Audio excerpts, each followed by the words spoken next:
In 2020, I was 13. This isn't just a story, it's a memory, one that's burned into my mind. Our house was always a happy place, you know, the kind family photos on the wall of my parents, me, and my baby sister. My room was my kingdom, plastered with band posters. My desk a creative disaster. It was a typical night. Rain was tapping gently on the window pane, the old house groaning softly as it settled. I was asleep, safe in my bed, the faint glow of a night light pushing back the shadows. The door to the hallway was cracked open just a little. I woke up. It wasn't a jolt, not like in the movies. It was slow, natural, like my body just decided it was time to be awake. I blinked, my eyes adjusting to the darkness. Everything seemed normal. The air was still, but then I realized what was missing. The faint rustling from across the hall had stopped. That's when I thought, why am I awake? It was a question without an answer, a quiet alarm bell ringing in the back of my mind. Slowly, I turned my head toward the doorway. In the sliver of light spilling from my baby sister's room, I saw a silhouette. Small, familiar. It was sitting on the floor just outside my room. A soft, baby-like coo floated through the air, but something about it felt off, slower, a little distorted. It was my sister. She was almost 1. Why was she out of her bed? How did she even get out of her crib? I pushed myself up on my elbows, squinting into the dim light. The shape was undeniably hers, the round head, the small body in her little footy pajamas. I sat up all the way, the blankets rustling around me. The figure didn't move. It just sat there, facing me. A low, subtle thump started in my chest. My own heartbeat. As I sat there, watching, the figure seemed to sharpen. The soft, baby-fed contours of her shape started to look wrong. I blinked, trying to clear my vision, and in that split second, her fine, light baby hair changed. It grew, cascading down past her shoulders in an unnatural, fluid wave, darkening to a stringy, jet-black color. It looked like doll's hair. I blinked again, a desperate, silent plea for my eyes to be lying. But they weren't. Her eyes, which should have been bright and curious, were now just pools of solid, reflective black. No white, no iris, no pupil. Just voids that caught the faint night light and threw back to pinpricks of soulless light. She was no longer in her pajamas. She wore a simple, old-fashioned black dress, and her hands rested perfectly still on her knees. She was staring directly at me.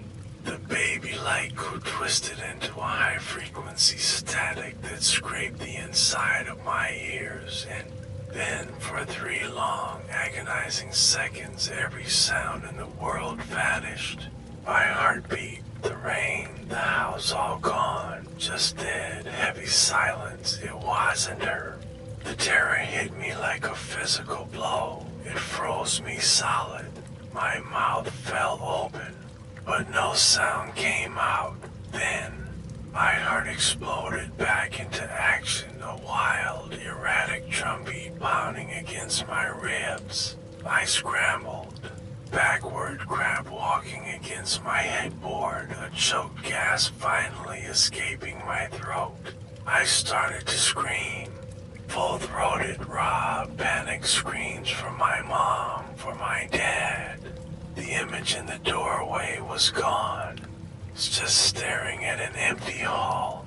I frantically scanned the dark corners of my room, my screams echoing in the otherwise silent house. My screams died down into whimpering sobs. I was panting, tears streaming down my face, my eyes still locked on that empty spot in the hall. Panic was a living thing inside me, clawing at my throat. And then a sound, a heavy, wet thud. It came from down the hall, from inside the toy room. It wasn't a crash or a bang. It was the sound of something heavy and soft hitting the floor.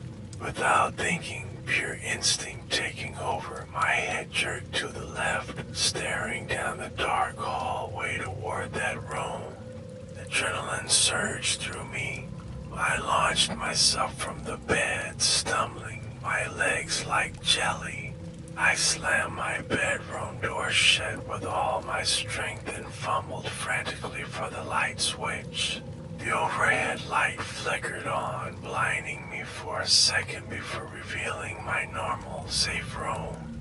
My ragged sobs filled the space as the doorknob began to jiggle. It was my parents, their muffled, worried voices calling my name. I just crumpled to the floor, my back pressed against the door, completely hysterical. My parents burst in and immediately wrapped their arms around me as I cried, uncontrollably. As they whispered comforting, confused words, I looked past them down the hall towards the dark, open doorway of the toy room. I ended up sleeping in their room for the next 3 weeks. They just thought it was a nightmare, a particularly bad one. The weird thing is, creature, it looked just like a doll that had been in the toy room for years. Long before that night.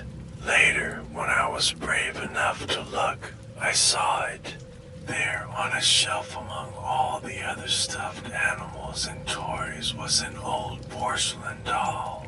It had long black hair, a little black dress, and painted on black eyes. It was sitting perfectly upright, facing forward. But as I stared, I could have sworn I saw its head tilt, just slightly, as if it were looking right at me. In the silence of the house, I heard it again, a faint, distorted baby's giggle, mixed with the hiss of static.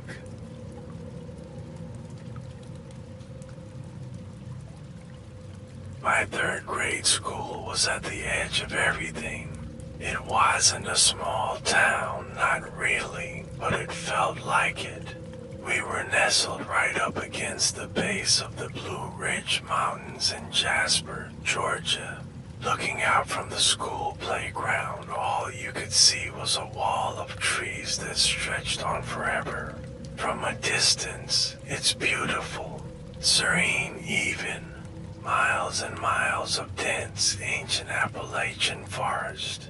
But when you're a little kid standing on a playground surrounded by a tall metal fence, those woods feel different.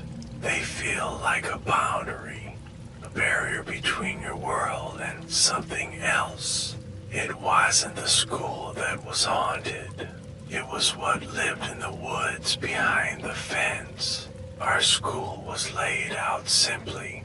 You had the main building, the playground with the swings and slides, and then a huge empty grass field that was used for kickball and soccer. The field ran all the way to the tree line, separated only by that tall chain link fence. Even on the brightest, sunniest days, the woods just beyond that fence were dark. The trees grew so thick, their branches so tangled that the sunlight couldn't get through. It was like a permanent, impenetrable twilight just a few feet away.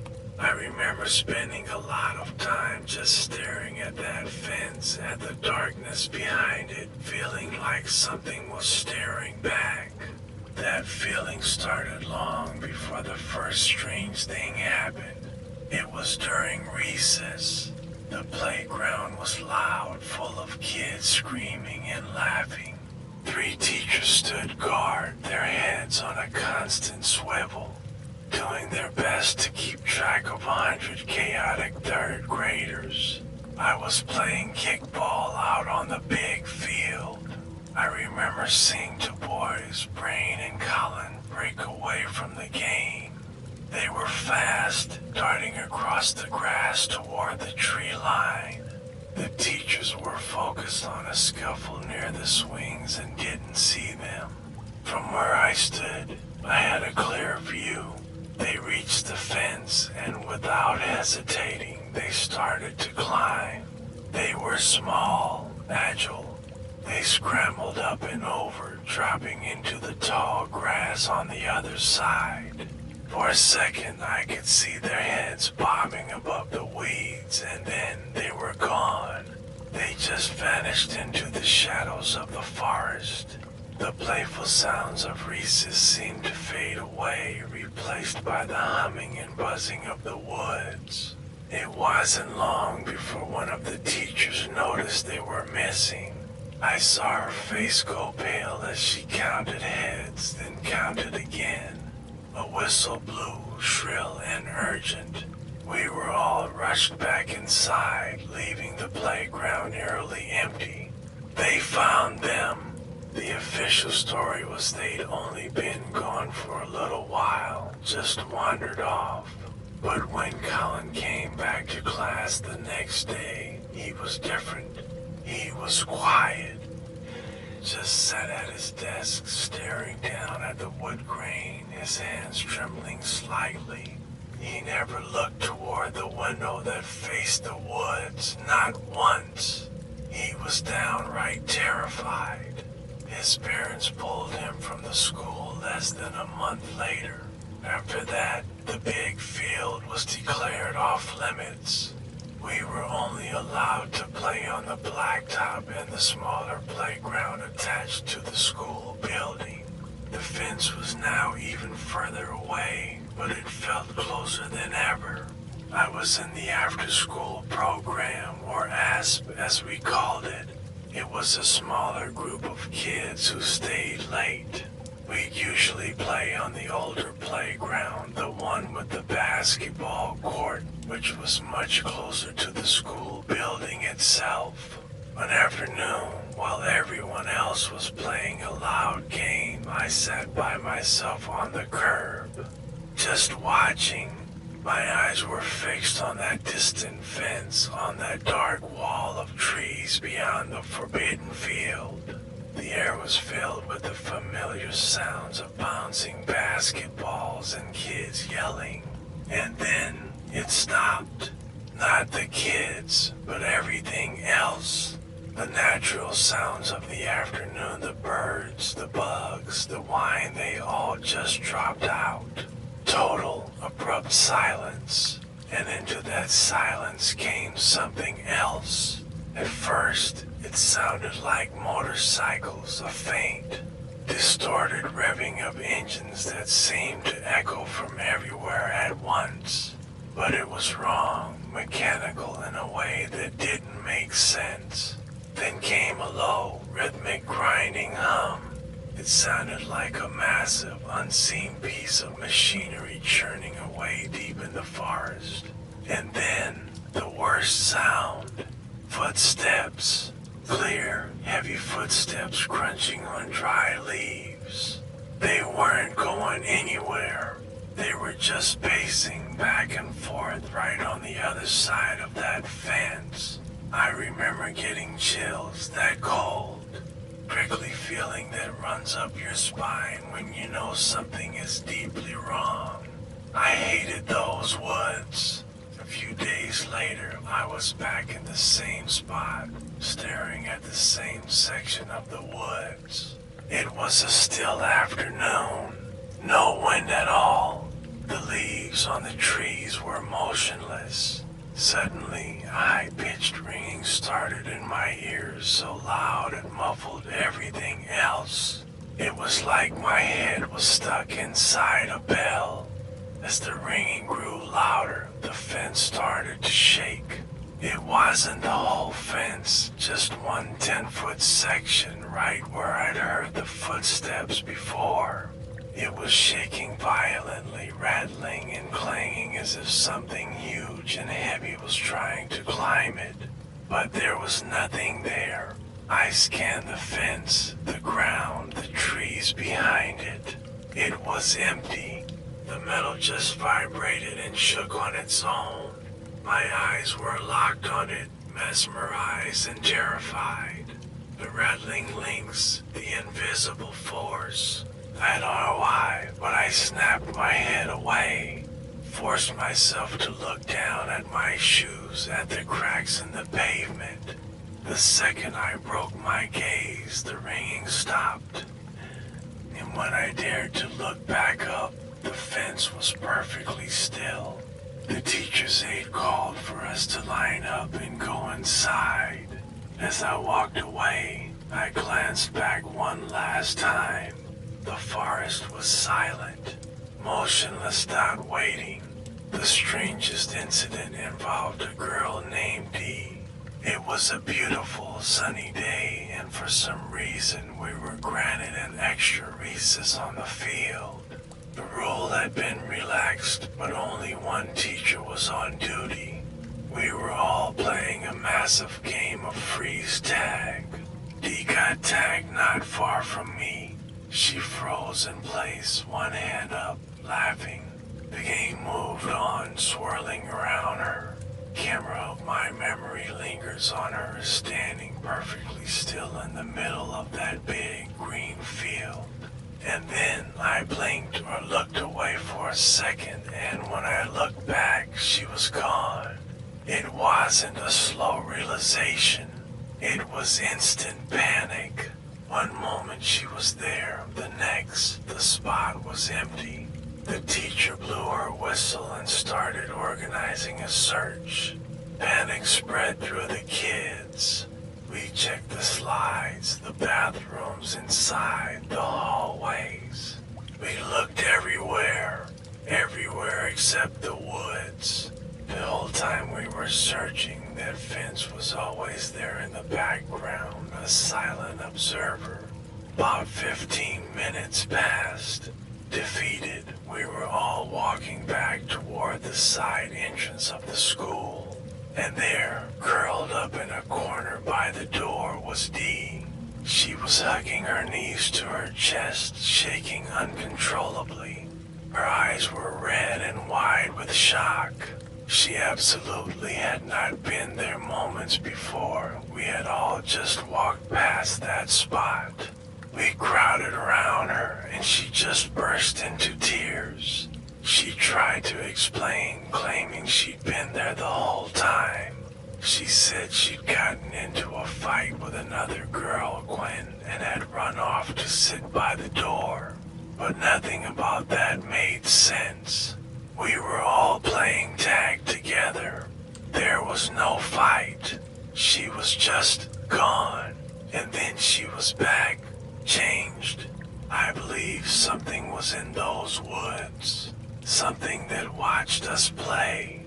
Something that drew kids toward the fence.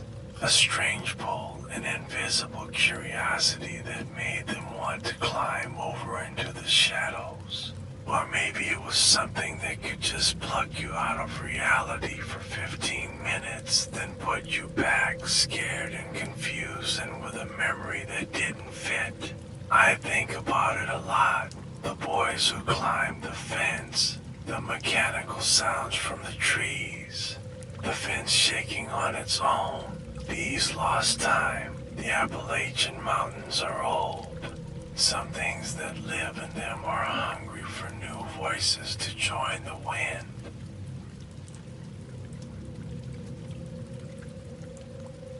I was out shopping the other day, wandering through one of those cool alternative shops. You know the kind. Gritty, a bit dark, with all sorts of occult-looking symbols in the window. They had this rack of graphic tees. My hand just sort of gravitated towards this one black t-shirt. The design was sick to skeletons walking side by side through a graveyard. Super atmospheric. But it was the text underneath that really caught my eye. In this old Gothic font, it said, "If you need something, call upon a witch." It looked cool. I didn't think anything of it. Later that day, I was back in my bedroom holding the shirt up. I looked at the slogan again and just kind of smirked. It felt so dramatic. On a whim, almost like a joke to myself, I read the line out loud to my empty room. "If you need something, call upon a witch." The second the words left my mouth, the weirdest thing happened. All the normal background noise of my apartment, the hum of my computer, the traffic outside, it just stopped. For 2 solid seconds, there was absolute dead silence. And then, just as suddenly, it all came rushing back. The light in my room gave a little flicker, but I was so caught up in the weird silence that I barely registered it. I shrugged, tossed the shirt on my chair, and completely forgot about it. A few hours passed. Decided to wash my face before settling in for the night. I walked into my bathroom, which is always this really clean, brightly lit space.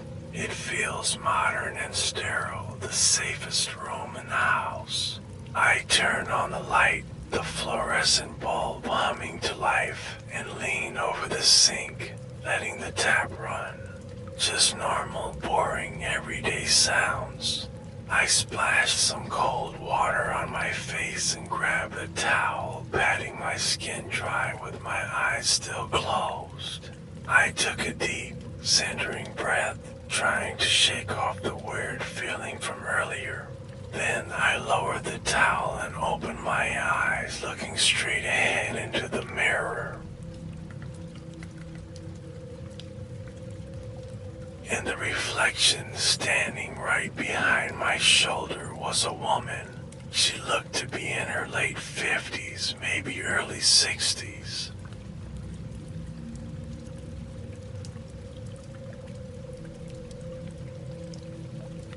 Her face, it was just a roadmap of deep, clear wrinkles. She wore a plain, dark dress, no patterns, nothing.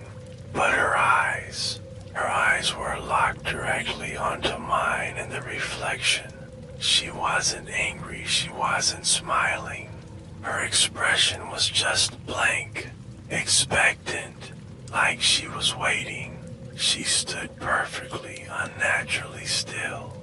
The normal sounds of the bathroom vanished, replaced by this sudden, high-pitched ringing that filled my ears. She was just standing there.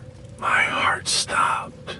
My breath caught in my throat, and I could feel the blood drain from my face. I let out this short, sharp yelp of pure terror and spun around, throwing myself away from the mirror and scrambling for the bathroom door. Camera in my mind went all shaky and frantic as I burst out into the hallway. My instincts screamed at me to just run, but some horrible morbid curiosity made me glance back over my shoulder. And she was still there, but she wasn't standing anymore. She was floating about 3 feet off ground, just drifting silently down the hall after me. Her expression was exactly the same, unchanged. She kept a fixed distance, never getting closer, never falling behind. Like a patient servant, all I could hear was my own ragged, panicked breathing. There were no footsteps, no sound from her at all, just this silent, smooth movement through the air. I skidded into my living room and slammed my back against the wall, my eyes fixed on the empty hallway she had just come from. She wasn't there anymore. It was just an empty corridor, but I knew she was waiting for an order. I collapsed onto the couch, curling into a ball, pulling my knees up to my chest and just stared into the empty space. The house was deathly quiet. For what felt like an eternity, I found my voice, but it came out as a trembling whisper. "I'm sorry," I said to the empty room. "I'm so sorry. I didn't mean to call you. Please don't come to me for orders. I don't want anything. Please, just go." I kept my eyes locked on the hallway entrance, praying. Slowly, ever so slowly, the heavy, oppressive feeling in the air started to lift. It felt lighter. I thought she was gone. I tried to get back to normal. I turned on the TV, picked up my phone, and just scrolled, trying to distract myself. An hour passed. My breathing evened out. The sounds from the television were a comforting blanket of noise. I was starting to feel safe again. Then, of course, I had to use the bathroom. I stood up and just stared at the hallway. Every nerve ending was screaming at me not to go, but I had to. I steeled myself, took a deep breath, and started walking slowly, cautiously, one step at a time. I reached the bathroom door and pushed it open. The light was still on from before.